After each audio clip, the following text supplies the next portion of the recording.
In 2021, I started playing the Yakuza series, started with 0 and all the way to Like a Dragon. It's kind of wild how I managed to play all these games after each other and enjoy every single one, not you. Whether it was because of the story, combat, side quests, characters, music and so on, these games were a blast to play. My favorite is Like a Dragon, and I did not expect to love the game that much, especially considering how much I loved 0 and 6 and Kiwami, but it managed to become my favorite. I was afraid that turn-based combat was going to make me like it less, but that could not be further from the truth. But today, I'm not going to be talking about Like a Dragon or any of the mainline games, but instead a spin-off that was only released on the PSP in Japan, that being Yakuza Black Panther.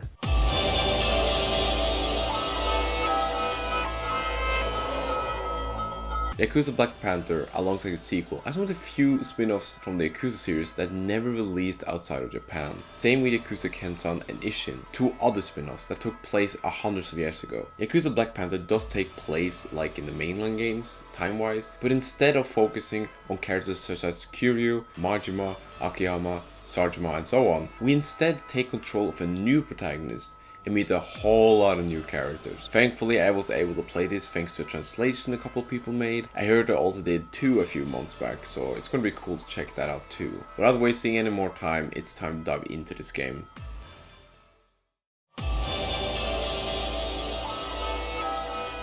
Man, that title screen music, it's so good! It's so calming yet epic in a way. The series had some amazing menu music, but I think this one is probably my favorite one. Tied with Yakuza 6, of course. Click on a new game and we get another menu, and man, this music is also pretty awesome.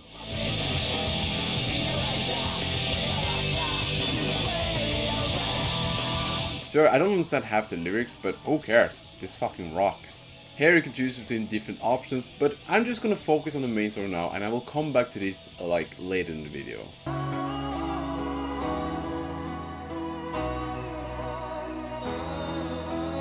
A cutscene plays of 3 men walking down the street of Kamurocho. After an argument, the one with the black dress punches the other guy and gets left behind by the others, which aka is our protagonist, Tatsuya. Our protagonist decides to go to the medical office to get some money from the doctor there. However, when arriving there, he finds the doctor beaten up by a bunch of thugs. At first, he tries to scare them off by saying he is from the Tojo clan and is for their money, but that doesn't work. But quickly after, Tatsuya manages to beat them all up, and the last guy, really gruesomely so, like damn, he's beating his ass so hard. And then he makes his laugh. After the laugh, he realizes that he might have killed the guy, so he storms out of the building and tries to run home, but gets hit on the back of his head and taken into this room with his arms tied. A man named Kuki tells Tatsuya he saw what he did to Taka. He tells them that Tatsuya beat Taka so hard he died. Tatsuya gets untied and follows Kuki to an arena. It's a fighting arena where opponents from the Tojo gang come here to fight. Kuki gives Tatsuya an ultimatum. If Tatsuya wins 10 fights in a row, he will be let go. But if he doesn't, Kuki will either report him to the police or kill him. Tatsuya, not having any other choice, accepts this. Getting ready, he meets 2 new characters, Saki and Taisan. After watching the fight between 2 fighters in the ring, you can finally start walking around. Well, not outside of Kamurocho, because Kuki's family are spying on you, and if you do, they'll probably kill you. Not like you can in this game. In this game, you can only walk around in Kamurocho. There's no other cities, so. Now, what's interesting with this game, instead of being like behind the camera like the other games, they opted for a more fixed camera angles. Hey idiot, Yakuza 1 and 2 and PS2 also had fixed camera angles. This is not the first time they used it. Yeah, that's actually pretty cool. I didn't expect it when going into this. I think fixed camera angles can be so amazing because they can give you such cool compositions and shots that the third person camera couldn't really do.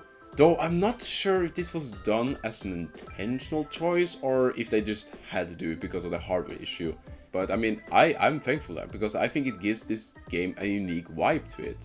After playing how many 8 Yakuza games in a row, it feels kind of nice having a bit of a different camera system. What other gives its own feel is the cutscenes, because oh, I love them. I absolutely love this art style of the cutscenes. And yeah, I mean, blowing up to 1080p doesn't really help it, but it does look really fucking good. I love the unique style to it. It has its own flair. It doesn't feel like a downgraded version of Yakuza, but more like, you know, its own thing. They could have easily just made this like a watered down Yakuza, but instead they opted to make it different. Presentation, I would definitely say is pretty good. The only thing is like the NPCs can sometimes look kind of crap, but otherwise it's pretty good. I think it's a pretty solid presentation. Another cool thing that's been added is your character having stamina. I'm not talking about running around or something like in the other games where you will get tired, I mean in combat. In other Yakuza games you can go ham on enemies, with really no repercussion, but in this game, Tatsuya will get really tired really fast if you attack too quickly. It makes the combat feel more strategized, as you can't just be careless, or else you will stand still and won't be able to attack for a few seconds, which will lead you to be vulnerable for enemy attacks. On top of that, there's this system where if an enemy hits you enough in a certain body part, then it's very badly hurt, and if they continue to attack that body part, you die. You will also start attacking slower, and if they hit you in the weak points, will cause you to be stunned if being hit there. There is health items that can heal these wounds, and believe me, you really should have some of you at all times. Especially during the bosses, because some of them loves to abuse your weak points. Now I'm playing this on emulator, and while it worked pretty alright for most part, the game did crash on me multiple times. But I know it's not the game's fault, I know it's just the emulation. At one point I couldn't actually progress, so during chapter 5 there was this one dude you had to follow without him noticing. You start walking and then the game crashed. It just crashes. I even got the blue screen, which has never happened on this platform. I was trying multiple times to make it work, but to no use. I was terrified of the thought of starting all over. But luckily there was someone on Reddit who helped me. Apparently the fast loading will cause the game to crash at this point. So if you're playing this game, be sure to turn off fast loading, because this part will crash no matter what. The music is pretty dope as well. I really love this game's soundtrack. It even has some of my favorite tracks in the series. It has a very unique style to it compared to the mainline games. And that's because the game had multiple composers. I'm not sure if the other games had that, maybe, but yeah, whatever. Even including the legend himself, Mr. Hideki Naganuma. If you don't know who this is, he has composed for several Sega games, including Jet Set Radio and Sonic Rush. He also composed for like one track in Yakuza 5, which was pretty sad because that track was actually pretty awesome, but it was only used for a sub-story. He's not the only one that's great there. I do love generally all the composers in this soundtrack.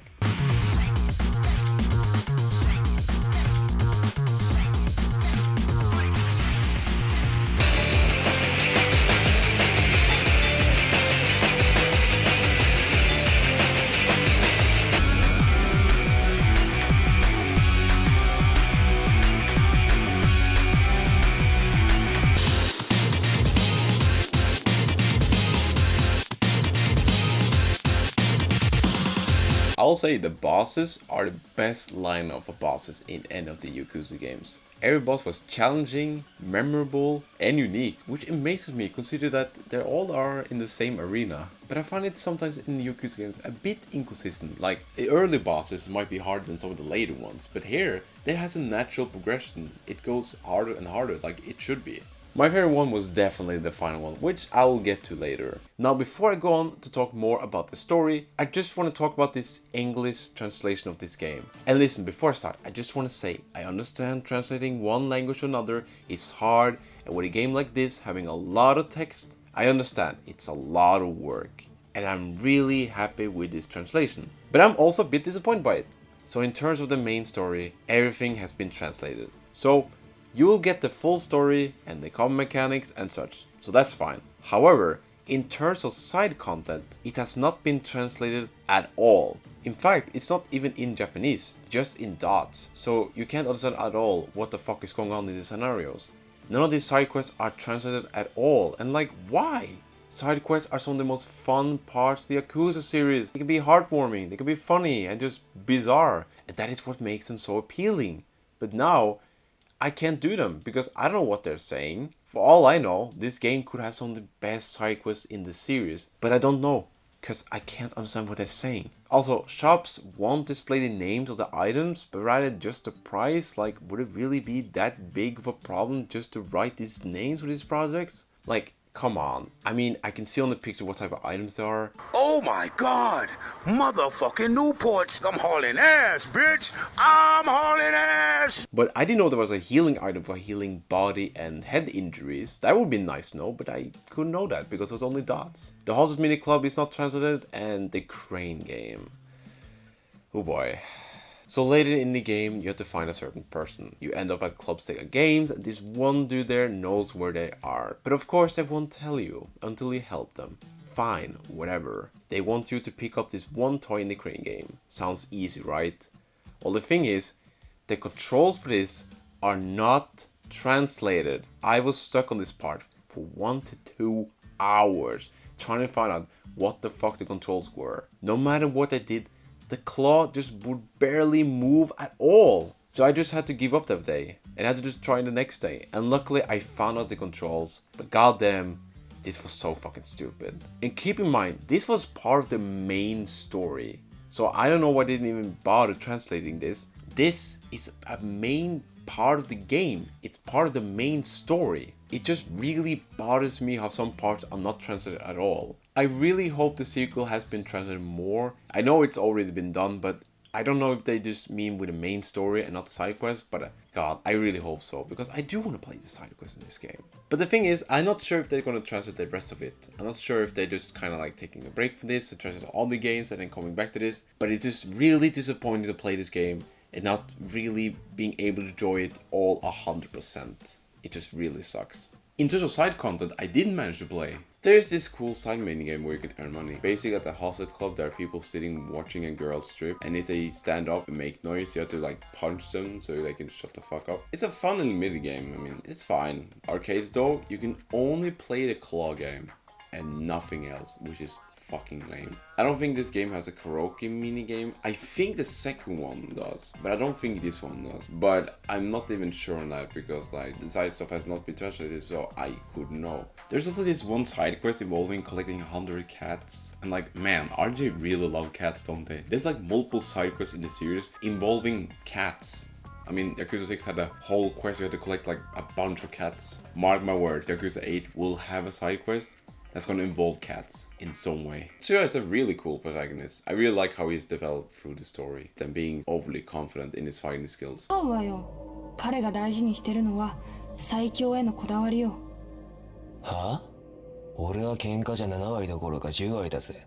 そんなやつ目じゃねえよ。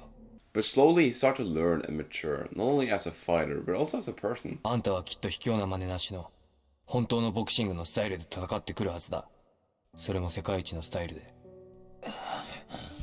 だから俺も同じ卑怯な真似なしのルールで勝ってこそ俺があんたより強いって証明になる。There's a scene where Tatsuya goes to the bar where his big sister works at, which is a bit early with Tatsuya's relation with his sister and how he doesn't really look at her in a very favorable way, thinking that all she cares about is money. やばいことやって稼いでるんでしょ？あるじゃん。ありがとう。金しか頭にねえのかい。 Same happens when he actually goes to the bar after he asks a question. However, he is actually grateful for everything she has done. He has always shown how he didn't appreciate what she did for him, and as such, he apologized. He even promised her how he wants to make money legally to help her out, but as she stated, だからいいのよ。あんた基本的にバカなんだから。 these are just a couple of scenes that just show how much Tatsuya has grown as a person. The other characters are great too. Saki is an awesome female character and I really love her and Tatsuya relationship. She also used to be similar to Tatsuya, beating up guys to see how strong she could be. But one day Tyson took her in and taught her how fighting guys who are a lot less strong than you is not right.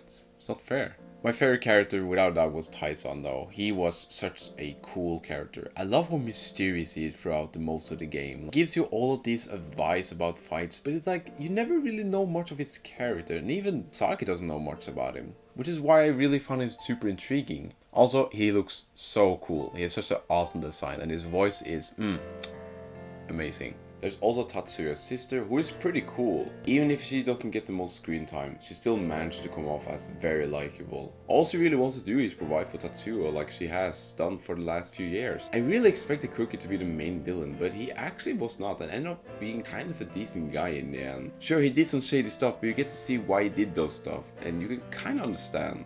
I quite like him actually, he's probably one of my favorites. The announcer was cool as hell. I love his energy and voice. He was always a highlight to see in the story. Welcome to the Kurohyou!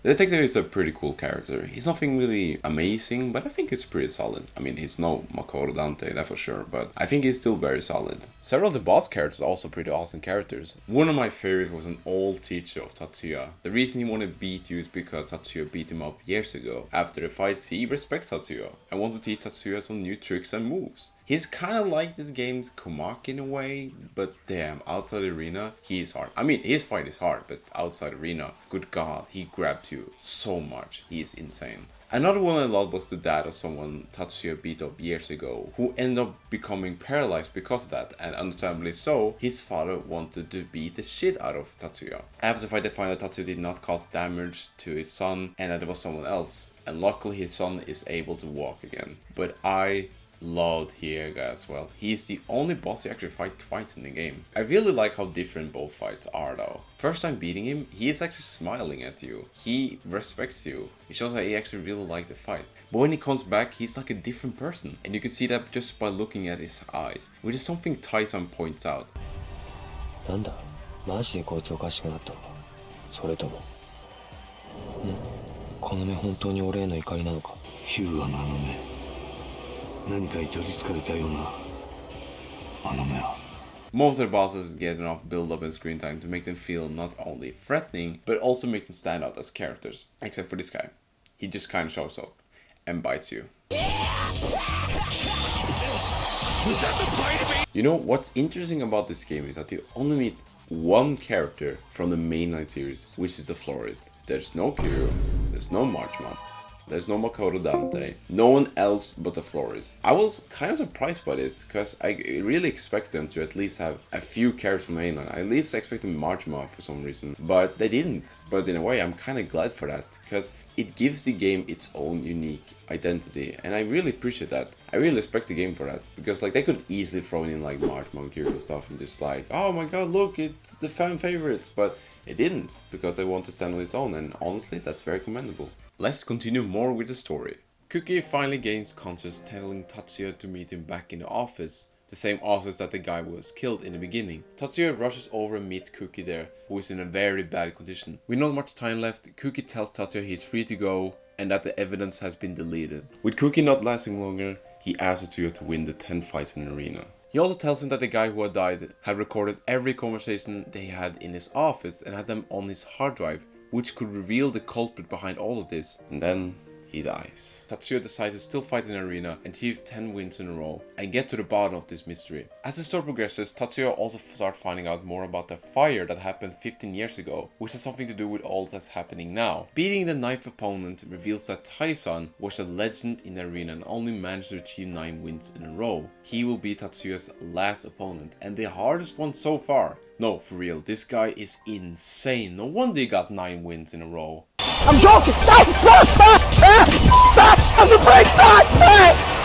Beating him will grant Tatsuya the 10th win, but suddenly Tatsuya's sister runs into the arena and telling him to stop fighting. Confused, he asks why, and it's revealed that Tai-san is Tatsuya's real father. While Tatsuya was in daycare, his mother worked at a restaurant in the Forbidden City with a big fire coming out. Unfortunately, his mother did not survive, while his father was out fighting in the arena for money to support his family. Not being able to look at his son after feeling guilty for what happened to his wife, he gave Tatsuya to another family, which is where he got to meet his big sister, who is not blood related. Tatsuya gets a call from the detective telling him he might know where the hard drive could be. It appears it was on a wine bottle in the Millennium Tower. With no hesitation, Tatsuya, Maki and Tai-san goes up the Millennium Tower to find the bottle. Walking inside the room where the bottle is supposed to be, a bunch of thugs coming in and trying to stop you. After defeating them, you find the bottle where the chip is and listen to certain audio that played during the fire 15 years ago. Shortly after, a voice that someone Tai-san knows of. Long time ago, after the knife win in the arena, a mystic man comes in and demands a fight with him. He tries to attack him using a special attack. Tai-san luckily blocked it, but suffered for it, having to retire before he could get his 10th win. I mentioned earlier how Hiega during the second fight was different, and that's because Masa was the one training him that time, which is why Tai-san found his stare very familiar. He and his assistant, pointing a gun at them, threatens to kill them if they don't give him the disc, and tries to offer Tatsuya a money deal. それ目線を切ったぞ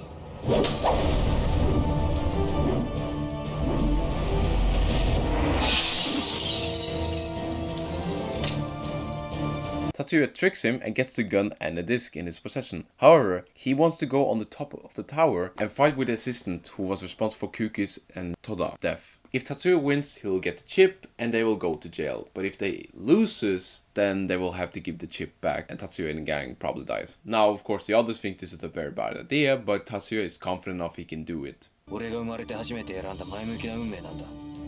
俺はもう暴力だけの人間ではないことを親父の前で証明する。そのためには親父から受け継いだ宿命を超えて俺自身の運命をかけて証明するんだ。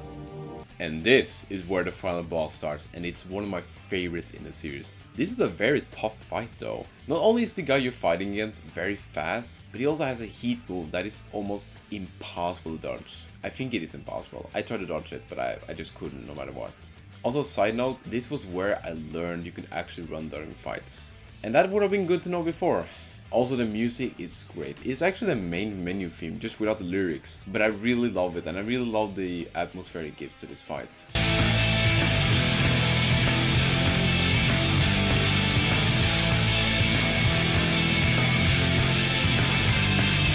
You know, come to think of it, it's very similar to how it was done in Yakuza 4. You have like the menu theme with the lyrics, and then you have the final fight without the lyrics. Both kind of gives the same vibe too, in a way. Finally defeating the boss, the police comes right after to arrest these two for murder, but not before long. The assistant tries one last toe attack, but Taisai moving in front of you takes a hit to his head and falls down. And here we get my favorite scene in this entire game. 負けるなよ。戦い続けろ。生きることは戦いだ。超えろ。己の宿命を、そして手に入れろ。ああ、俺の哲学をな。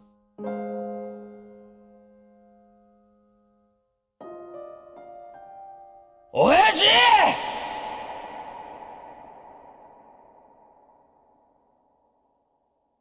We see Tatsuya walking down the street with the detective, talking more about the events and how it all tied up. Tatsuya gives a final goodbye to the detective, looks up in the sky, and then credits. There's also a final cutscene after credits, but I don't want to spoil it here.